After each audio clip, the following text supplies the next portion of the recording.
Hello there, lovely people. It's Alex from Nintendo Life here, and last week, it wasn't last week, it was more like between 4 and maybe 8 weeks ago, I asked you lovely lot, can you imagine any of the new Pokemon that are going to be featured in Pokemon Sun and Moon? I know this is tremendously late, and I have a habit of doing these late, but not quite this late.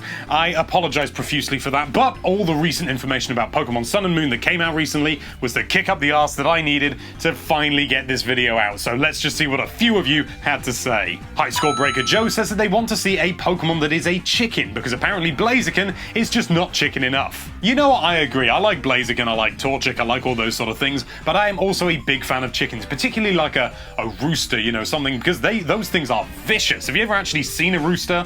Like, well, I mean, you may have seen a rooster, but they are vicious and dangerous, and they're pretty cool. Make a good Pokemon. Luke Bender reckons that one or more Pokemon will be included in Sun and Moon, and then goes so far as to actually list every single Pokemon that has ever existed, or at least most of them. Jackson A. Hen was really onto something when they said that there will be a Hawaiian Pokemon, because that is where the game is set. Indeed, the game is set in the world of Alola, not world, the region of Alola, and it is indeed basically themed around Hawaii. Jackson also reckons that there's going to be a duck in a hula skirt, which is something I don't think I'm ever going to live down. P. Mercs has heard a whisper on the breeze that says there's going to be a new green dinosaur Pokemon called Yoshi. They claim that they've seen loads of pictures all over the internet of this so-called Yoshi, but they haven't actually provided any images themselves, so I can't clarify whether that's actually real. John Leith says no. Bram Vildenberg clearly knows more than we do, as they managed to successfully predict that there will be a grass-flying type Pokemon. Their uncle, who works for Nintendo, clearly got some sort of miscommunication at some point because they said it was a parrot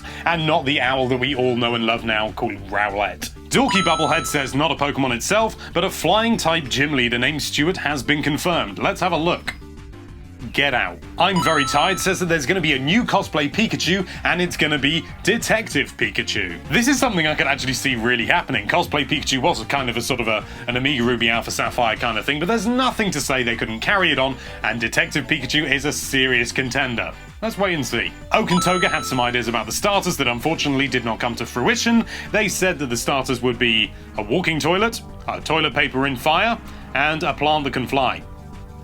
Actually, that last one's not that far from the truth. Benny the Cap says we need a poison-type legendary Pokemon. Apparently we haven't had one before, which surprises me. I thought we had, but I don't know. I forget all the legendaries. There are too many these days.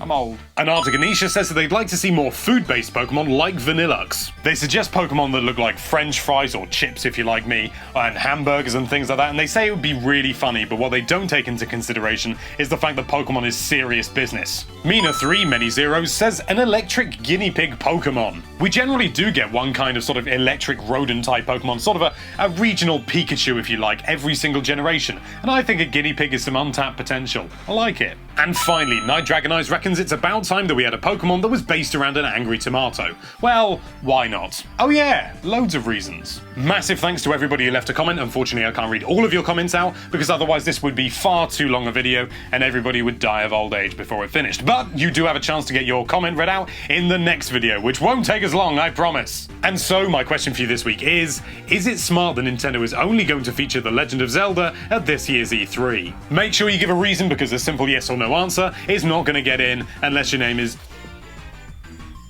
John Leith. Get those neurons pumping and leave a comment down below, and who knows, maybe I'll read it out next time if you're feeling lucky.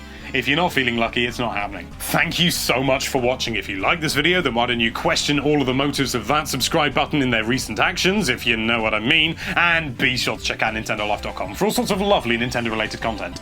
Thank you again for watching. Bye-bye.